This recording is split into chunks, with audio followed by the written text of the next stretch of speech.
Olá amigos, hoje é dia 2 de abril e estamos aqui na Árvore da Vida para fazer os últimos ajustes para a nossa campal. Lembrando que ela vai começar em 16 dias. E nós queremos ter certeza que estará tudo preparado para a sua chegada no dia 17 de abril. Para aqueles que não conhecem, esse é o auditório central, que tem capacidade para 10.000 pessoas e onde estarão acontecendo as nossas plenárias.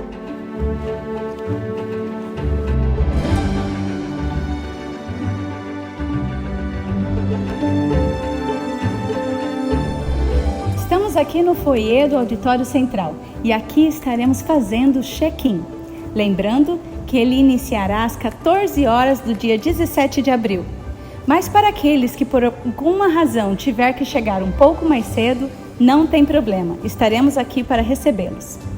Porém, para aqueles que planejam ou por situações mais complicadas, pretendem chegar um dia antes, lembrando, a Árvore da Vida não permite que pessoas cheguem aqui antes do dia 17. Então você terá que entrar em contato conosco para que a gente possa fazer os arranjos necessários. Aqui nesse prédio atrás de mim é o centro de convivência, onde estarão os estandes de exposição. Já nesse prédio aqui à minha esquerda é o auditório central, onde ocorrerão as palestras e toda a programação do evento. Estamos agora dentro do centro de convivência, onde ocorrerão os estandes de venda e de exposição. Se você ainda não reservou o seu, temos mais 9 apenas disponíveis. Na descrição desse vídeo vai estar o link para você fazer a sua reserva.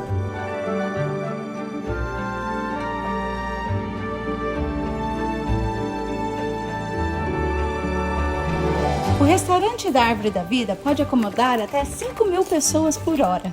E aqui estaremos oferecendo uma alimentação vegetariana estrita e também com opção para o gluten free para os que têm necessidade.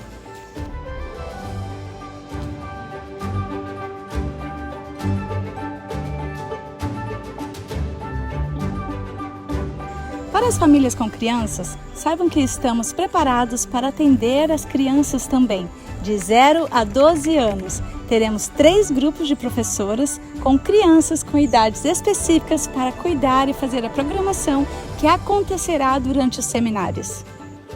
Então, como você viu, essa campal está sendo planejado para que seja uma bênção na sua vida. E se você ainda não fez a sua inscrição, faça já, porque ela termina dia 10 de abril e queremos ver você aqui. Que Deus te abençoe e até breve.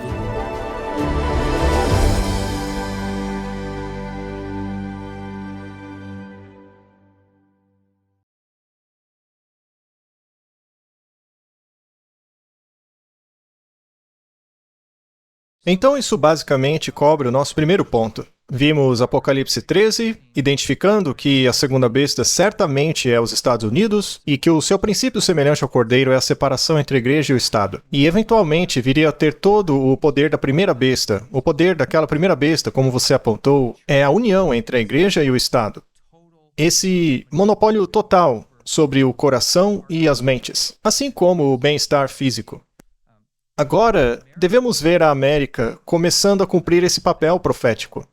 E coisas como o Projeto 2025, você vê, o Trump diz que ele é contra, mas conforme transcorrer o governo dele, teremos mais certeza em relação a isso. Até o momento, ele foi o presidente que mais assinou ordens executivas já no primeiro dia de governo. E são medidas polêmicas, revertendo a agenda woke, as políticas climáticas, o que, aliás, é basicamente os primeiros parágrafos do documento do Projeto 2025. Então, é exatamente isso que o Trump já começou a fazer. Conheceremos pelos seus frutos. E o fruto dele está incentivando os Estados Unidos a ter essa ideologia nacionalista cristã e conduzindo a nação em direção à união da igreja e o Estado, exatamente como a Bíblia diz. Muito bem, esse é o primeiro ponto. A América não está perdendo o seu poder. Os Estados Unidos não será destruído. Não será destruído e cairá de acordo com a cosmovisão evangélica e como os judeus também estão dizendo. Mas agora o segundo ponto é com relação ao fim da nação judaica como o povo escolhido de Deus na terra. O pastor evangélico Robert Jeffress fez um tipo de alusão ao fato de que não há outra nação além de Israel. E é por isso que temos que fazer tudo para ajudá-los e apoiá-los. Mas o que vemos é que isso é baseado em um mal-entendido de Daniel, capítulo 9. E é sobre esse mal-entendido que falaremos hoje. Como podemos desmantelar parte desse erro? Entender Daniel 9 e as 70 semanas será crucial tanto para a perspectiva evangélica e judaica, para apontar e dizer, olha, vocês estão dizendo isso, mas e essa profecia que diz que há um período ininterrupto de 490 anos? Na verdade, de todas as religiões que interpretam essa profecia, a evangélica é a única que separa a última semana dessa profecia do restante dela, que são os 483 anos. Quando chega na última semana, ela interrompe a contagem dos 490 anos e deixa a finalização para o futuro. Mas não é assim que se interpreta essa profecia. Eles também erraram no nascimento de Jesus, erraram na crucificação de Jesus, a unção de Jesus em seu batismo está errada. Tudo porque pegaram uma data errada para a emissão do decreto. Para o início dos 490 anos, eles pegaram uma data errada para o decreto, porque não entenderam completamente a questão da restauração de Jerusalém. Há duas versões dela. Existe a perspectiva de Deus e a perspectiva dos humanos. A maior parte do mundo evangélico se apega à data em que os muros são concluídos. No entanto, lá em Esdras 7, e ali temos o terceiro decreto, vemos que foi dada a ele a autoridade religiosa para restaurar e governar a sociedade civil baseada na lei de Deus. É o único lugar onde a lei de Deus foi reinstituída como o governo da lei sobre o povo. Assim, da perspectiva de Deus, foi que a cidade foi realmente restaurada. Quero dizer, quando analisamos o serviço do santuário, no lugar mais sagrado dentro da Arca da Aliança está a lei de Deus. Portanto, Jerusalém jamais poderia ter sido restaurada sem que a lei de Deus fosse totalmente implementada e ensinada como um estilo de vida. E vemos que isso aconteceu no terceiro decreto, lá em Esdras 7. Então esse período começou em 457 a.C. Começa com a ordem de restaurar e reconstruir Jerusalém e estende-se até o tempo do Messias. E o final dessa profecia é quando o evangelho começa a ir para todo o mundo. Então, veremos que esse período de 490 anos, que os evangélicos jogam para o fim dos tempos, na verdade, já aconteceu. Os 490 anos não foram interrompidos no meio. Eles continuaram até o seu fim, em 34 depois de Cristo. E há várias maneiras de cronometrar a morte e o batismo de Jesus. Então sabemos exatamente quando todas essas coisas aconteceram. Sua crucificação foi em 31 depois de Cristo, e em 34 depois de Cristo, que é o fim das 70 semanas, temos o apedrejamento de Estevão, que marcou o fim simbólico da religião judaica como nação, sobre o que falaremos um pouco mais em nossa próxima parte do estudo. Também vemos muito claramente que Jesus diz: a casa de vocês ficará desolada, ou seja, vazia. Isso começa a apontar para a plenitude do que aconteceu ao final das 70 semanas. O status especial da aliança que era mantido em Israel como nação seria completamente removido no final do período de 490 anos.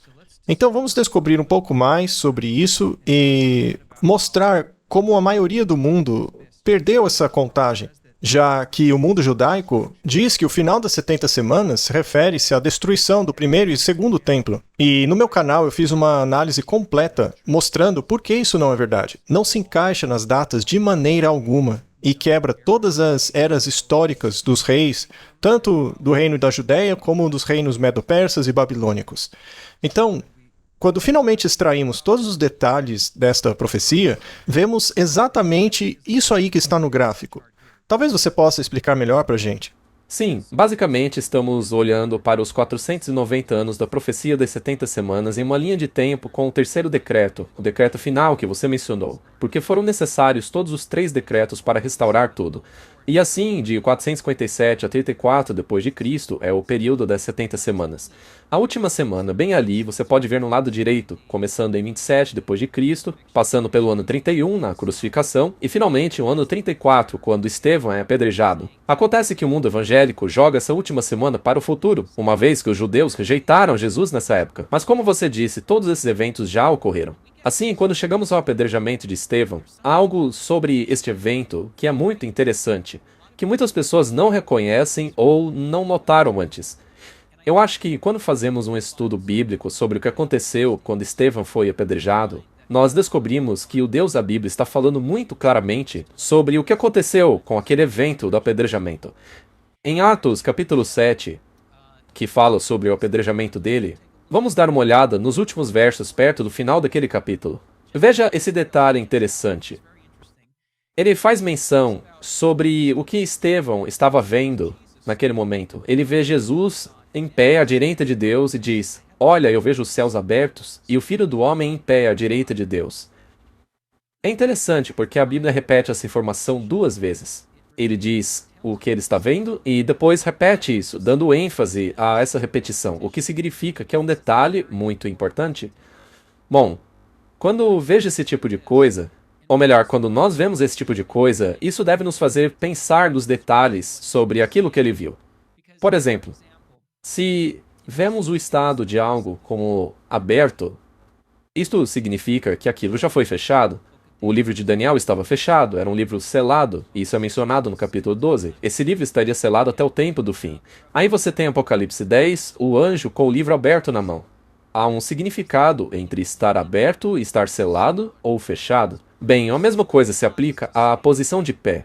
Se você está de pé, significa que você não está sentado. Então precisamos fazer um estudo para entender o que significa esse estar de pé. Jesus estar de pé à direita de Deus. Vamos dar uma olhada no que aconteceu após a crucificação, na verdade, após a ressurreição e ascensão de Cristo ao céu. Em Romanos capítulo 8, versículo 34, diz assim: quem é que condena? É Cristo que morreu, e além disso, também ressuscitou, e está à direita de Deus, que também intercede por nós. Ou seja, está falando sobre aquilo que Estevão viu. Cristo estava à direita de Deus. E ele diz, o que Cristo está fazendo ali? Ele está intercedendo por nós. Ele menciona condenações lá na primeira parte do versículo, mas vamos consultar outro verso onde ele fala sobre juízo e está relacionado a Jesus. João 5, versículo 22 diz, porque o Pai julga ninguém, mas confiou todo o julgamento ao Filho. Então, Cristo é o nosso intercessor, nosso advogado e poderíamos dizer, também nos representando, mas ele também é o juiz. É ele que está fazendo tudo isso à direita do Pai. Então lembre-se, ele viu Jesus em pé à direita do Pai. E quando ele foi para o céu, o que foi que ele fez? Em Hebreus capítulo 1, versículo 3 diz, e aqui ele está descrevendo a Cristo, que sendo o resplendor da sua glória e a expressa imagem da sua pessoa, sustentando todas as coisas pela palavra do seu poder, havendo ele mesmo purificado os pecados, e aqui já está falando da crucificação, ele sentou-se à direita da majestade nas alturas. Então, quando ele foi para o céu, depois da ressurreição, depois da ascensão, ele se assentou, ele não estava de pé. Mas, quando Estevão o vê, ele estava de pé. Esse é um estado totalmente diferente. Em um ele está sentado, no outro de pé. E o que significa estar sentado? Em Daniel, capítulo 7, e nós já falamos sobre isso durante o estudo do chifre pequeno, mas se você olhar para os 2 versículos seguintes em Daniel, capítulo 7, vemos uma cena de julgamento no céu. Daniel viu alguns tronos e o ancião de dias assentado, veja, sentado, cuja vestimenta era branca como a neve e o cabelo de sua cabeça como a lã pura. Seu trono era como a chama de fogo e as suas rodas como fogo ardente. E um rio de fogo saiu diante dele, e milhares o serviam, e miríades de miríades estavam diante dele. E diz assim, o julgamento foi estabelecido e os livros foram abertos. Então, quando Deus se senta, o juízo começa, o julgamento começa, os livros são abertos. Então vemos aqui um tribunal. É como quando o juiz entra na sala, certo? Todos os presentes se levantam. Então, quando o juiz se senta, o tribunal senta-se também e começa o processo judicial. Então vemos uma cena de tribunal no céu, que tem a ver com Deus sentado. Vamos agora falar sobre esse estar de pé. Então, ainda estamos falando de Deus, ainda estamos olhando para o céu. E nessa visão de Ezequiel, capítulo 9, versículo 3, vemos assim: a glória do Deus de Israel tinha subido do querubim. Eu quero mostrar essa palavra aqui no hebraico. É a palavra hebraica 5927 na concordância de Strong. E sempre que eu lhe der um número relacionado ao hebraico, ou grego, eu usarei a concordância do Strong, ok? Essa é a palavra hebraica 5927 e significa levantar ou estar de pé. Então podemos ler assim: a glória do Deus de Israel levantou-se do querubim. Então temos uma ação de levantar-se, onde tinha estado até o limiar do tempo. O que significa subir ou levantar-se do querubim? Temos que usar outro versículo para explicar isso. Salmo 99, versículo 1, descreve o Senhor reinando, que todo o povo trema. Ele está sentado, portanto está sentado em seu trono entre os querubins, que a terra trema. Então vemos aqui uma descrição da sala do trono do céu com querubins nela. E sabemos que Lúcifer costumava ser um desses querubins, que na verdade era um querubim cobridor, você sabe, cobrindo o trono de Deus com suas asas antes, é claro, dele cair. Então, quando é dito em Ezequiel 9:3 que ele se levanta do querubim, significa que ele está se levantando do trono. E uma outra palavra que pode se encaixar ali no limiar do templo é a palavra porta. Então, ao voltarmos ao restante dos versículos de Ezequiel 9, vamos continuar do verso 4 e ver o que acontece a seguir na visão. E o Senhor lhe disse: passa pelo meio da cidade, a cidade de Jerusalém, e marque com sinal nas testas os homens que suspiram e choram por todas as abominações feitas dentro dela. Ao outro disse na minha presença: persegui-o pela cidade e mata. Não deixe que seus olhos poupem nem tenham piedade. Matar completamente velhos, jovens, donzelas, crianças, mulheres, mas não se aproxime de ninguém que tenha o sinal. E comece pelo santuário. Então começaram pelos anciãos que estavam diante do templo. Bem, vamos analisar isso um pouco e ver o que exatamente significa. Então, Deus está assentado no trono, e ele se levanta, ele vai até a porta do templo e dá uma instrução para ir marcar aqueles que estão suspirando e chorando por causa das abominações feitas em Jerusalém. Esses são os protegidos de Deus. E todos os outros que não têm essa marca ou selo, todos os outros são destruídos. Então o que vemos é uma cena de juízo. Estes são salvos e os outros perdidos. Se eles tiverem um tribunal e um julgamento for definido e os livros forem abertos, ele está sentado, intercedendo, tomando decisões. Mas, quando ele se levanta, a decisão está tomada e aqueles morrerão. Isso é contrastante. A maioria das pessoas vê uma marca e imediatamente pensa na marca da besta. Mas na Bíblia, vemos duas marcas contrastantes. A marca da besta e a marca de Deus, ou o selo de Deus. Era muito parecido com os batentes das portas do Egito. As pessoas que tinham o sangue do cordeiro no batente da porta viviam, mas aquelas que não tinham, pereciam. A marca ou o selo era o sangue do cordeiro na época das pragas. É o mesmo tipo de ideia de que o povo de Deus receberá uma marca, assim como o povo de Satanás também receberá uma. E tudo isso descreve uma cena de julgamento no céu, e é o que você está falando agora.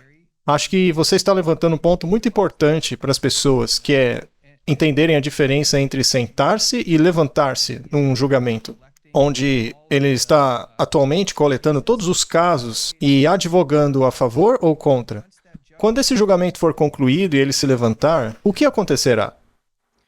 Bem, veja, depois de haver um julgamento, a liberdade condicional termina. Ou seja, quando ele se levanta, a decisão é tomada sobre quem vai viver e quem vai perecer. Essa é uma parte importante a ser entendida. Antes de irmos para o próximo slide, gostaria de chamar a nossa atenção para o primeiro versículo ali em Ezequiel 9, é o versículo 3. O que diz que Deus se levanta e vai até a porta. E quem se levanta é o juiz. Então vamos ler Tiago, capítulo 5, verso 9 agora. Nesse versículo diz assim: não murmureis uns contra os outros, irmãos, para que não sejais condenados. Eis que o juiz está à porta. A glória de Deus se levantou do querubim e ele está de pé às portas. Há um julgamento. Agora, há também outra parábola que Cristo deu aos seus seguidores. Está em Lucas capítulo 13, versículos 24 a 27. Lute para entrar pela porta estreita, porque eu vos digo que muitos procurarão entrar e não conseguirão. Quando o dono da casa se levantar, olha, veja aí de novo o elemento do levantar-se, né? E fechar a porta, veja de novo, ele levanta e vai até a porta. Aí uma decisão está sendo tomada. Você pode ficar do lado de fora, batendo e gritando: Senhor, abra para nós! E ele vos responderá: não vos conheço, não sei de onde sois. Então você começará a dizer: comemos e bebemos na sua presença e você nos ensinou em nossas ruas? Isso não soa para você como um povo que seguia Deus ou acreditava em Deus? Sim, parece. Então as pessoas que estão sendo excluídas aqui são pessoas que pensam estarem salvas. Ele então lhes dirá: eu lhes digo que não os conheço, nem sei de onde vocês são, apartai-vos de mim todos os que praticais iniquidade. Iniquidade é pecado, pecado é violação da lei de Deus. Então veja, um falso profeta vai afastar as pessoas da lei de Deus, um verdadeiro profeta guiará as pessoas para a lei de Deus. Essa é uma das melhores maneiras de saber se um profeta é verdadeiro ou não. É se eles apontam para a lei de Deus. Tem que incluir toda a lei de Deus, todos os 10 mandamentos. E esse será o teste final, não é mesmo? Será um sistema de aparência cristã que vai encorajar os cristãos a quebrarem a lei de Deus em vez de se adequarem a ela. Os verdadeiros profetas defendem a observância da lei de Deus, porque é isso que está na Bíblia. Esses dois sistemas são divergentes um do outro. É por isso que um é falso e o outro é o profeta verdadeiro. E quando diz que Jesus ensinava no templo, ele ensinava pela lei e os profetas. A lei e os profetas. Essa temática sempre se repete na Bíblia. Ele disse, não vim para abolir a lei, mas vim para cumpri-la. Então, ele diz também que a mãe dele, o irmão dele, são aqueles que ouvem a vontade de Deus e a pratica. Afinal de contas, até os demônios ouvem e creem, só que eles não agem de acordo. Então veja, todo esse sistema confrontará a lei de Deus. E é porque ela estava logo ali, no centro da Arca da Aliança, no lugar santíssimo. Isso mostra que ela é realmente a transcrição do caráter de Deus, e não uma lei arbitrária para manter alguém de fora do céu, ou que alguém fosse salvo pela justiça própria, porque nós não temos nenhuma. De fato, a Arca da Aliança, na verdade, o propiciatório, que era a tampa da Arca da Aliança, também era conhecido como o Trono da Graça. Aquilo representa o trono de Deus, o fundamento do governo dele. É o caráter dele, descreve quem ele é. Tenho mais um versículo que gostaria de compartilhar com vocês a respeito desse levantar-se no final das coisas. Em Daniel capítulo 12, versículo 1 diz assim: naquele tempo, Miguel, e esse é outro estudo bíblico que terei para outra hora, mas naquele tempo se levantará Miguel, o grande príncipe, que se levanta para os filhos do teu povo, e haverá um tempo de angústia, qual nunca houve desde que havia nação, mesmo naquele tempo. E naquele tempo teu povo será liberto, todo aquele que for achado escrito no livro. Então este é o povo de Deus no fim dos tempos, quando o tempo da graça se encerra e as pragas começam a cair. Agora você percebeu o que acontece que determina o fim do tempo da graça nessa terra? Miguel se levanta.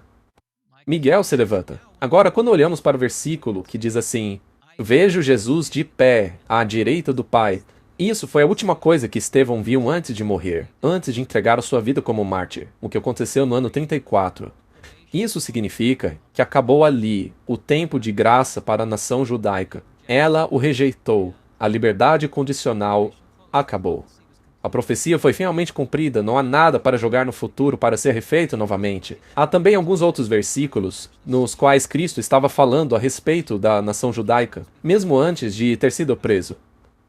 Em Mateus 24, verso 43, ele diz: portanto, eu vos digo que o reino de Deus será tirado de vocês e entregue a uma nação que traga os seus frutos. Se você olhar para a última linha, diz ali, dado a uma nação. Bom, ele diz que isso iria para uma nação. Isso quer dizer que no verso anterior, no final onde diz vocês, também precisa estar se referindo a uma nação. E aqui ele não está se dirigindo a uma pessoa, mas está se dirigindo ao seu povo. O reino de Deus será tirado de vocês e dado a uma nação. Então veja que no contexto do que ele está dizendo, ele está falando com a nação de Israel, vocês como nação. Mateus 23, versos 37 e 38, ele diz: Jerusalém, Jerusalém, tu que matas os profetas e apedrejas os que te são enviados. Quantas vezes eu teria reunido os teus filhos juntos, assim como a galinha reúne seus pintinhos debaixo da asa, mas vocês não quiseram. E a consequência é que a vossa casa vos ficará deserta. No verso 37 está se referindo a Jerusalém. Lá embaixo, no 38, diz casa. São as mesmas coisas. Casa na Bíblia representa uma igreja. Então veja, isso é mesmo antes de Cristo se referir à salvação global. Então houve um tempo em que Cristo falou isso daí. Desse plano da salvação que vai para o mundo todo, que foi para os gentios depois do apedrejamento de Estevão. E ele teve uma conversa com uma mulher em Samaria. Isso está lá em João capítulo 4. Em João capítulo 4, a mulher do poço em Samaria faz essa pergunta a ele porque ela percebe que ele está falando como um profeta. Ela não sabe que está falando com o Filho de Deus, mas ela sabe que está falando com um homem de Deus. Então ela pergunta, ela diz: os nossos pais adoraram nesse monte. E vocês, judeus, dizem que é em Jerusalém o lugar onde se deve adorar. Ou seja, ela quer adorar. Ela quer que Cristo resolva essa disputa de quem está certo e de quem está errado. A resposta de Jesus é muito interessante. Ele diz: mulher, acredite em mim, a hora vem quando nem neste monte nem em Jerusalém adorarás o Pai. Nem em Jerusalém adorará o Pai. Isso é muito interessante porque ele está mostrando claramente que, na verdade, nada seria mais em Jerusalém. Se você entende o Antigo Testamento da maneira que Deus estabeleceu, você conhece a história de Jerusalém, santuário, etc. Mas, naturalmente, o templo que foi construído em Jerusalém era para todos irem lá nesse templo, adorarem todas as festas. Os homens da casa tinham que ir lá pela família. Era necessário, era exigido, fazia parte do processo. Só que agora, Jesus está dizendo que no futuro não seria assim. Não seria nesse lugar, ou naquele outro, ou naquela igreja lá. O que Jesus está dizendo é que seria algo mundial. A hora está chegando. E essa terminologia acontece algumas vezes na Bíblia. Há dois significados para esse "a hora está chegando". Há muitos versículos onde você vê a Bíblia dizer aquele tempo, naquele dia, naquela hora, a hora está chegando. E esse termo pode ser usado para duas coisas. A primeira é a segunda vinda, o fim do mundo. E o segundo sentido para o qual essa frase é utilizada é referindo-se à crucificação. Zacarias capítulo 3 é outro lugar onde se fala sobre aquele dia, com relação ao sacrifício de Jesus feito na cruz. Então, ou se refere à crucificação ou ao fim dos tempos. Portanto, isso aqui se refere à crucificação, é claro. Então ele está apontando para o tempo no qual o sacrifício não seria mais necessário, porque o santuário na terra estava terminado. Jerusalém não existiria mais, sua casa ficaria desolada, deserta. Então, é muito importante compreender o significado dessa frase, dessa terminologia de Jesus estar em pé à direita do Pai. Porque quando essa terminologia é encontrada, se refere a Israel perder o seu status como reino escolhido de Deus para governar o mundo por toda a eternidade. E não vai ser assim, esse tempo já passou. Eu queria conduzir as pessoas através de um resumo de tudo isso, porque é um assunto realmente vital. Tá, você tem o antigo Israel. Aí Jeremias chega e diz: vocês vão para a Babilônia, vocês quebraram a lei de Deus, vocês quebraram a aliança com ele. Vocês terão que cumprir 70 anos de cativeiro lá na terra de Babilônia. Aí os 70 anos terminam. Daniel ora a Deus ao final dos 70 anos, dizendo: Senhor, restaura o teu povo, por favor, coloque um fim nesse cativeiro babilônico. E Deus diz: ok, eu vou dar 70 semanas para vocês, que na verdade são 490 anos. Ao final desse tempo que darei a vocês, terão que cumprir todas essas condições, das quais já falamos antes. Pôr fim ao pecado, ungir um santíssimo, etc. Todas essas coisas apontavam para a aceitação de Jesus. Passados 483 anos, Jesus é batizado exatamente na hora certa. 483 anos. E está até mesmo ali na Bíblia dizendo que o tempo foi cumprido. O tempo do qual ele está falando são esses 483 anos. Então, exatamente no meio da última semana, ou seja, 3 anos e meio, o Messias seria cortado. E é aqui que os evangélicos fazem a confusão. Vamos prestar atenção. Jesus é crucificado exatamente 3 anos e meio após iniciar seu ministério. Ele foi cortado, mas não por si mesmo, o que significa que não foi por causa de sua transgressão que ele foi cortado, mas pela transgressão do povo. Deus, sabendo disso, disse: ok, ainda vou te dar mais 3 anos e meio. Este é o verdadeiro período de 7 anos que os evangélicos estão falando sobre o fim dos tempos. Mas não, essa última semana conta a partir do batismo de Jesus, depois 3 anos e meio ele foi crucificado, e depois Deus ainda deu mais 3 anos e meio de chance. Deus teve paciência com o povo judaico, mesmo 3 anos e meio após a morte de Cristo. E ao final desses 3 anos e meio ocorre o apedrejamento de Estevão. E isso marcou o fim da nação judaica como sendo a nação especial de Deus. Agora, uma vez que Jesus foi crucificado, passados os 40 dias na terra e ele vai para o céu, Jesus se assenta à direita do Pai. E durante esses últimos 3 anos e meio, ele está lá julgando a nação de Israel para determinar se ao final destes 3 anos e meio, porque, como você mesmo disse, sentar-se à direita de Deus significa que Jesus está julgando. O Pai entregou todo o julgamento nas mãos do Filho, certo? Então, no final desse período, Jesus se levanta para ver Estevão, que agora está olhando para o céu e vendo Jesus de pé. É como você disse, isso determina que Jesus terminou o julgamento. Ele revisou o registro e as condições do povo judeu não foram atendidas. Eles apedrejaram o meu servo, como um tipo de selamento final. Agora terminei o meu julgamento. O tempo da nação judaica chegou ao fim. E a sua nação ficou desolada. Suas cerimônias no santuário, seu serviço no templo é absolutamente vazio de sentido. O véu do templo foi rasgado de cima a baixo no momento da crucificação, significando que o serviço do templo, toda essa história aí de terceiro templo, tudo isso é inútil, não tem sentido mais aos olhos de Deus, pelo que a Bíblia nos diz. Então agora você tem um evangelho espalhado pelo mundo inteiro e espero que as pessoas possam ver isso simplesmente pelo fato de Estevão ter visto Jesus totalmente levantado, de pé. E isso é a prova de que aquele era o tempo do fim da nação judaica. Obviamente, esta não é a segunda vinda, onde Miguel se levantou e a liberdade condicional coletiva para o mundo foi encerrada. Ou seja, ele estava concluindo o tempo de graça da perspectiva da nação judaica. E o que aconteceu depois disso? Paulo segue seu caminho para Damasco, é convertido e o evangelho vai para o mundo inteiro. E se vê uma taxa de conversão que é simplesmente inacreditável. A hora está chegando, na qual você nem adorará nesta montanha e nem em Jerusalém. O evangelho foi levado ao mundo. É exatamente isso que a igreja cristã primitiva ensina em Gálatas, capítulo 3, versículo 16. Diz assim: agora, a Abraão e a sua semente foram feitas as promessas. Veja, não está falando de uma nação inteira de pessoas, mas apenas a uma e a sua descendência, que é Cristo. Então a semente não é as sementes.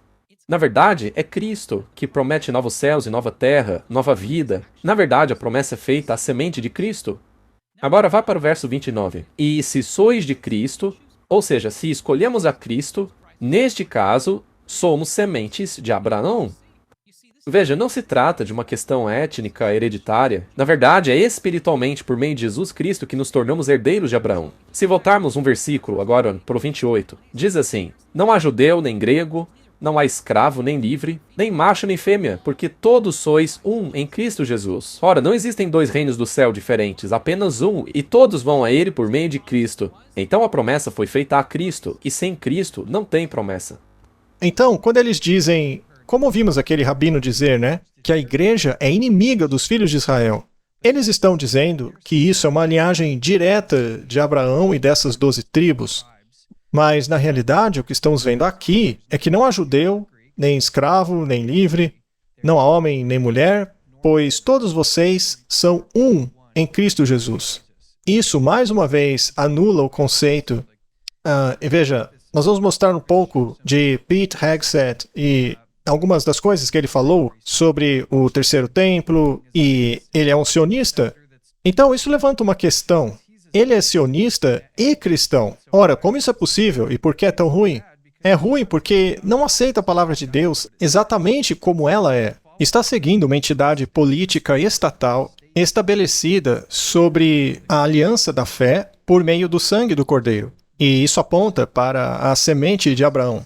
Lá diz que somos herdeiros segundo a promessa. Não de acordo com uma linhagem de sangue, ou uma nação, ou um estado. Toda essa identidade nacional durou até o final das 70 semanas. E há muitos que ainda se apegam a essa visão de mundo judaica hoje em dia. Mesmo pessoas que não praticam judaísmo, mas se identificam como judeus, isso é pela tradição e não por uma aliança da fé. Muitas pessoas ficam confusas. Muito bem, esse foi o ponto número 2, eu acho que já falamos bastante sobre ele. Poderíamos, com certeza, falar ainda mais, só que eu acho que já ficou claro que a aliança não tem nada a ver com a nação de Israel. Ela tem que ver com crer em Deus e seguir a palavra dele, o que, obviamente, entra em toda a tipologia do que Cristo representou. Hoje, o que importa é aceitar o sacrifício de Jesus feito por nós. Quanto à nação de Israel, como o povo escolhido de Deus, isso acabou lá no fim dos 1490 anos. Eu encorajo os nossos amigos judeus a estudarem as profecias de Daniel 9, 24 a 27, mas sem esquecer de que essa profecia está ligada a Daniel 8 e a profecia dos 2300 dias. Muito bem, o terceiro ponto que abordaremos é o templo com o qual Deus está realmente preocupado. A maior parte do mundo está falando tanto sobre o terceiro templo, sobre a construção dele, sua localização física, enquanto que em Coríntios 3:6 é dito que nós somos o templo de Deus. Lá é dito, não sabeis que sois o templo de Deus e que o Espírito de Deus habita em vocês? Não sabeis que o vosso corpo é o templo do Espírito que habita em vocês? Então, a Bíblia deixa claro que não se trata mais de um lugar físico. Temos aqui a conversa de Jesus com a mulher samaritana, a mulher do poço.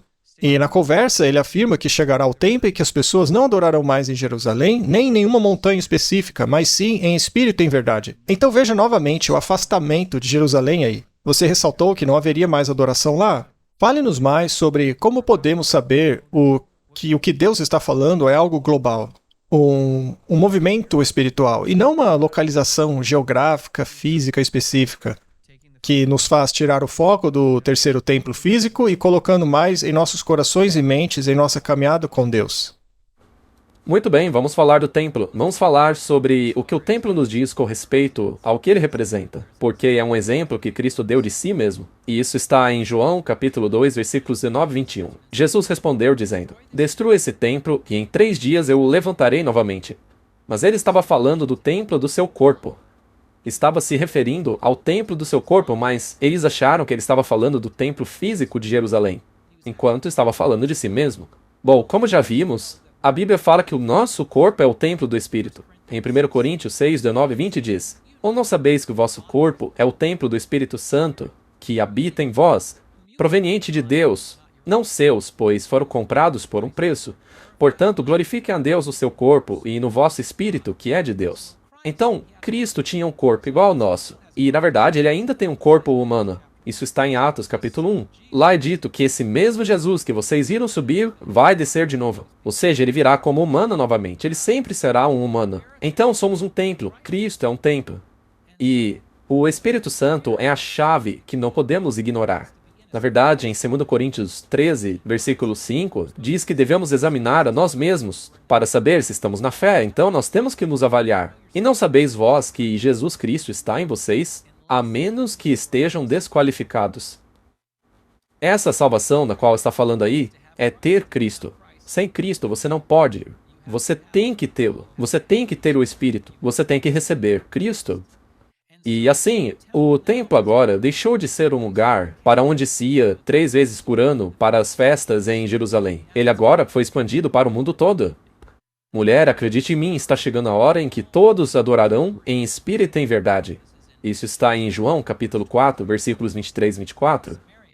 A hora está chegando. E então ele repete a frase de novo. A hora está chegando. E aqui ele se refere à sua crucificação, quando os verdadeiros adoradores adorarão o Pai em espírito e em verdade. E veja, não é apenas em espírito, também é em verdade, pois o Pai está procurando tais que o adorem, pois Deus é espírito. Aqueles que o adoram devem adorá-lo em espírito e em verdade. Também há uma ênfase na verdade. Em João 14, 6, Cristo disse de si mesmo: Eu sou a verdade. Portanto, analisando esses versículos, somos lembrados que Cristo é um templo, o seu corpo era um templo, e ele se refere a nós como sendo templo. Templo para o Espírito de Deus habitar. Muito bem, quem habitava no Filho do Homem? O Pai. É o Espírito de Deus. É o Espírito do Pai. Afinal, ele é o Filho de Deus, certo? Então, você tem Cristo cheio do Espírito Santo como um exemplo para nós do templo cheio do Espírito Santo. E Ele quer que tenhamos essa experiência com Ele habitando em nós, como o Espírito Santo em nosso templo. E assim, quando Ele diz que ninguém vai ao Pai senão por mim, na verdade Ele está se referindo a um sistema do santuário, porque o corpo dele é um templo. Então, tudo o que aconteceu no antigo Israel no deserto era um tipo do verdadeiro plano da salvação. Assim, essas conversas adicionais que precisamos ter no estudo, e eu vou me aprofundar mais sobre isso, porque esse assunto do santuário é um estudo muito profundo. Ele é simplesmente o evangelho exposto em tipos. E não existe nenhuma outra denominação no mundo que ensina que Jesus está agora no santuário celestial. E que o santuário celestial era o cumprimento dos símbolos que víamos ali no santuário terrestre. Todo o plano da salvação, desde o sumo sacerdote até a mesa da proposição, o altar do incenso, o castiçal, a pia, o altar de sacrifício, o lugar santíssimo, com o sangue aspergido, cada aspecto aponta para Jesus Cristo. É por isso que é tão importante que, à medida que desenvolvamos nossa base desse ministério, é que nós verdadeiramente queremos que as pessoas entendam aonde Jesus está agora e o que ele está fazendo. O juízo investigativo, onde ele está atualmente sentado, nós vimos ali que Miguel se levantará para terminar esse julgamento. Queremos que as pessoas entendam isso, porque são as doutrinas que o diabo não quer que as pessoas conheçam. Os pastores e ministros das denominações não ensinam essas doutrinas. As pessoas não têm ideia dessas coisas. O nosso papel é chamar as pessoas para fora de Babilônia, é levar o conhecimento da verdade a elas, de onde Jesus está agora, o que está fazendo, a profecia dos 2300 dias e outras coisas do santuário celestial. Sim, é verdade. E em última análise, na verdade, é Cristo que quer que as pessoas saibam dessas coisas. Ele nos deu esta palavra. Ele deu a nós essas profecias para que, quando a estudássemos, vêssemos a história sendo escrita antes de acontecer, de forma que, quando chegarmos ao fim dessa profecia dos 2300 dias, o seu povo esteja preparado e protegido pela verdade. Assim como ele advertiu aos seus seguidores que, quando Jerusalém fosse cercada, ela cairia. Da mesma forma, ele está avisando a nós hoje a respeito desse julgamento. Deus quer que estejamos prontos para o que está por vir.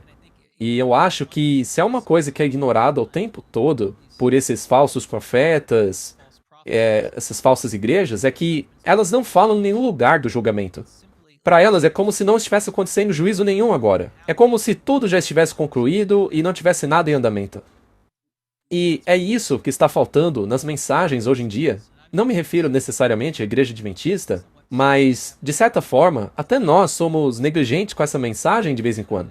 Eu não quero atacar meus irmãos de jeito nenhum, mas nós precisamos pregar mais essa mensagem. Porque ela é a mensagem para o tempo em que vivemos, estamos na hora do juízo, e em breve o julgamento chegará aos vivos. Sabe, as pessoas gostam de procurar vídeos de marca da besta, do decreto dominical, mas tudo isso não adianta muita coisa se não entendermos que isso serve para a gente ficar ciente de que o julgamento está chegando, e o que significa ficar diante de Deus. Eu acho que saber dessas coisas não vai adiantar nada, a menos que estejamos prontos, não é? E a única maneira de estarmos prontos é como Jesus disse, ninguém vem ao Pai senão por mim. E ele estava falando do templo do seu corpo. Somos salvos por meio de Cristo e somente por meio de Cristo. Ele é o verdadeiro templo. Não há necessidade de ficar procurando o terceiro templo a ser construído nessa terra. O próprio Jesus disse aos judeus, sua casa será demolida e reconstruída, ou seja, levantada em 3 dias. Quando ele falou isso, na hora, todos ficaram impressionados, dizendo, como que você vai construir esse templo em 3 dias de novo? Mas naquele momento, ele transferiu a figura do templo para ele. Quando ele ressuscitou, ele tornou-se o templo, o lugar sagrado que nos provê a expiação dos nossos pecados, que agora não é mais por meio de sangue de bodes e carneiros no serviço do santuário. Cristo, o Cordeiro de Deus, já deu o seu sangue por nós, e agora ele está realizando a obra expiatória no papel de sumo sacerdote, lá no céu. Então, precisamos entender corretamente qual era o papel do sumo sacerdote naquele dia, qual era a conduta das pessoas que faziam parte daquela cerimônia, mas do lado de fora do templo. Porque se os nossos pecados não forem colocados no santuário celestial, então não há expiação que possa ser feita por eles. Se as pessoas estão vivendo sua jornada, experiência cristã, e não estão caminhando no caminho da confissão, do arrependimento, da santificação, então, infelizmente, não há como expiar pecados que não estejam lá nos livros. É por isso que é tão importante entender esta cerimônia, já que ela nos mostra o método pelo qual o pecado é removido da existência. Porque não termina apenas com a confissão. Esse era o ponto no qual o pecador tinha sua obrigação retirada, e dali em diante, o sumo sacerdote tinha que passar por todo o processo para então chegar ao bode expiatório e levá-lo para o deserto. É um processo realmente meticuloso. As cerimônias do santuário eram extremamente detalhadas. E era assim para nos ajudar a entender o papel que Jesus está exercendo agora, que estamos vivendo no fim dos tempos. Essa é a razão pela qual Cristo, nessas parábolas, como aquela que o senhor da casa levanta-se e fecha a porta, e as pessoas começam a bater, e ele diz, não sei quem são vocês. Portanto, precisamos ter uma experiência com Cristo hoje. É importante falarmos sobre isso, porque as pessoas hoje em dia estão focadas no Elon Musk, no Trump e nos outros poderes. Ah, esse é o anticristo, esse é o falso profeta, a marca da besta é a inteligência artificial. Eu vejo pastores promovendo essa ideologia. Mas o que estamos tentando mostrar é que a palavra de Deus expõe claramente a verdadeira natureza das coisas. Como vemos aqui no slide, e para encerrar, os Estados Unidos são a segunda besta de Apocalipse, eles são os mesmos poderes que são chamados de falso profeta, e quando dizemos Estados Unidos, não é apenas o governo dos Estados Unidos, mas eventualmente o governo se unirá à igreja. Na verdade, estamos olhando para as denominações protestantes como a principal fonte de onde isso está vindo. E quando olhamos para a realidade, vemos o protestantismo evangélico, o nacionalismo cristão, realmente pressionando por essa unificação entre a igreja e o Estado. É assim que sabemos que a América está crescendo como um poder, e será tão poderosa que exercerá todo o poder da primeira besta, matando qualquer um que não adorar a imagem da besta.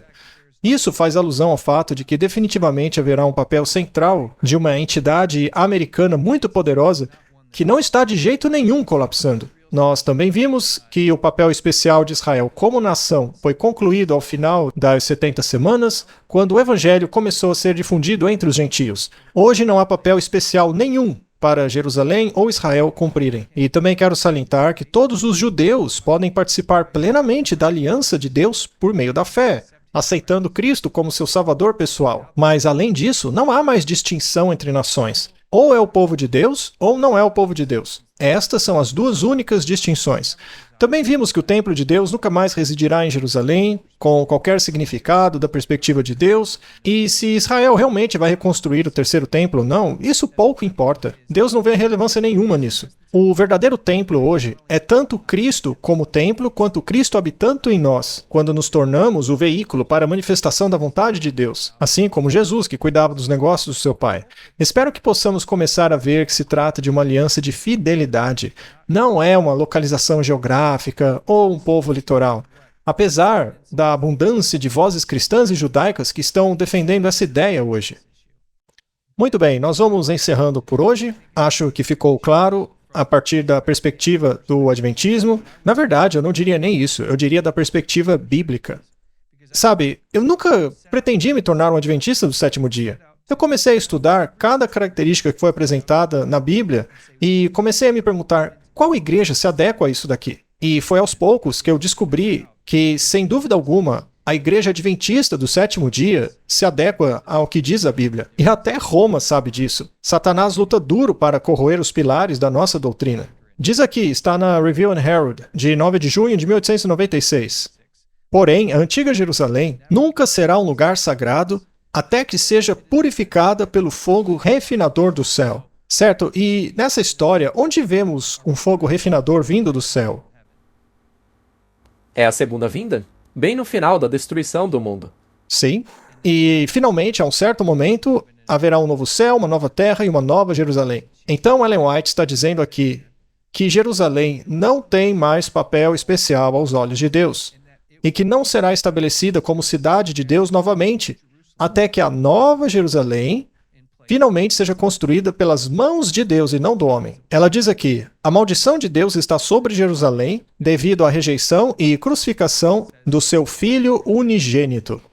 Eu acho que não dá para ficar mais claro do que isso. A maldição de Deus está sobre Jerusalém pela rejeição e crucificação do seu Filho unigênito. E faz todo sentido, porque a nação de Israel não cumpriu a exigência de Deus, de ungir a Jesus em seus corações e mentes, e não como apenas um rei terreno, que é o que os judeus hoje esperam que o Messias faça. Mas uma vez que rejeitaram o Filho unigênito de Deus, a nação judaica não pertence mais àquele lugar especial. Sabe, a única maneira de ficarmos firmes na verdade com tanto engano por aí, e o próprio Cristo alertou os seus seguidores tantas vezes disso, é nos apegarmos à palavra de Deus, é entendermos a Bíblia. E não é só ler a Bíblia, estudá-la, mas ter amor pela verdade. Sabe, pode ter coisas lá que nos incomodam, exigem mudança do nosso estilo de vida, ou nos diz para fazer algo que não estamos fazendo. E a inclinação natural nossa é rejeitar essas coisas. Hoje em dia, vemos por toda parte o evangelho açucarado, a graça barata, o evangelho da prosperidade, o evangelho da justiça social. Tudo isso coloca o nosso foco nas coisas terrenas e em consertar o mundo com a nossa própria força. Mas esses evangelhos nos desviam da verdadeira maneira pela qual Cristo nos salva. A única maneira de recebermos essa verdade é se a amarmos. Se amarmos a verdade, não seremos enganados. Então, meu pensamento final é que, quando estudamos a Bíblia, temos que estar dispostos a aceitar o que ela diz. Temos que orar e pedir a Deus que nos dê um amor pela verdade para que não sejamos enganados. Eu acredito que, quando recebemos a verdade bem lá no fundo do coração, ela vai moldar a nossa força de vontade e nós vamos seguir a Cristo. Sim, isso é a mais pura verdade. E nós não estamos de jeito nenhum condenando aquelas pessoas que estão passando por dificuldades. Na verdade, essa é uma mensagem de esperança para todos nós. Jesus não veio para curar os que estão bem, né? Ele veio para curar os doentes. E o nosso objetivo é dizer, vá a Deus e diga a Ele, me ajude. Eu não estou conquistando a vitória, eu não estou sendo fiel. Eu não entendo essas coisas, mas eu quero entender. Mas, Senhor, se é assim que o Senhor quer que eu seja, então me ajude a ser assim. Não se trata de olhar para os outros e dizer, olha como eles fazem tudo certinho, eu faço tudo errado. Não, a força de Deus se aperfeiçoa na fraqueza. Quando percebemos a fraqueza dos nossos próprios esforços, a fraqueza das nossas próprias obras, aí sim podemos trazê-los diante de Deus e dizer: molda-me, Senhor, molda-me conforme a tua vontade. Ajuda-me a ter amor pela tua palavra de uma forma que eu realmente me aplique na minha vida. Porque eu não quero viver de acordo com o meu próprio coração. Eu não quero ser enganado por achismos daquilo que é verdade. Não, eu quero conhecer a verdade verdadeira e andar nela. Eu luto com isso, eu preciso da sua ajuda, Pai, preciso da tua força. Por favor, me dê essa vitória. E todos nós estamos nessa luta. E nós elevamos cada um de vocês, meus queridos irmãos e irmãs, em oração a Cristo. Não importa a sua religião, a sua visão de mundo. Nós estamos compartilhando essas informações com vocês porque não queremos que vocês sejam enganados e aceitem a falsa versão do Evangelho. Não queremos que sejam enganados pela falsidade de Satanás. Queremos que aceitem o verdadeiro amor de Jesus Cristo. Que Deus abençoe todos vocês, que Deus abençoe o irmão Andrew, e nos veremos novamente. Querido Pai que estás nos céus, a tua palavra foi exposta diante de nós, e a tua palavra é tão clara e simples. Fica evidente que as suas intenções para nós são para o bem e não para o mal. O Senhor gostaria de salvar todos. Senhor, por favor, dá-nos um coração que creia. Faça com que as nossas vontades sejam colocadas sob o controle do Espírito Santo. Pedimos, assim como Cristo no jardim de Getsêmani, que seja feita a tua vontade, não a nossa. Te agradecemos, porque a promessa da tua graça é suficiente para nós, e com essa promessa seguimos em frente até o próximo episódio. Em nome de Jesus, amém. Hi friends, Pastor Doug Batchelor. We're here at the Amazing Facts booth at the National ASI Convention, and we're looking forward to seeing all of you for the special convocation April 17th. We hope that you'll come with a smile, and be praying for the event. Hola mis queridos hermanos de Brasil. Tengo planes de estar en Sao Paulo del 17 al 21 de abril del año 2025. El título del campamento es El Camino Angosto. Ojalá que puedas asistir. Vamos a estudiar la Biblia profundamente y sé que Dios te va a bendecir. Te esperamos allá. Hello friends, this is Pastor John Ross. I'm here at ASI, and I want to remind you about the upcoming series of meetings called The Narrow Way, April the 17th through the 21st. We hope you're going to be there. So if you're planning on coming, you want to register. We've got some great speakers. Pastor Doug Batchelor, myself, and many others are going to be there to inspire you with great messages, wonderful music. So plan now to be there. God bless. I am extremely excited to join you guys in Sao Paulo next year. The reason is because the theme, Caminho Estreito, is a great theme because it focuses us on the fact that the way to heaven is not multiple, it's not divided, it's very simple, it's straight, and it's narrow. And the excitement of what Christ can do when the Holy Spirit is poured out there, you will not want to miss this. This will be the most powerful event to ever come to the country of Brazil by the grace of God. So if you're on the line, you're on the fringe, make the decision. God bless you. I'll see you soon. Hi, I'm Barbara O'Neill, and I'm going to be in Brazil between the 17th and the 21st of April 2025 at a camp meeting there called The Narrow Way, and I look forward to seeing you there.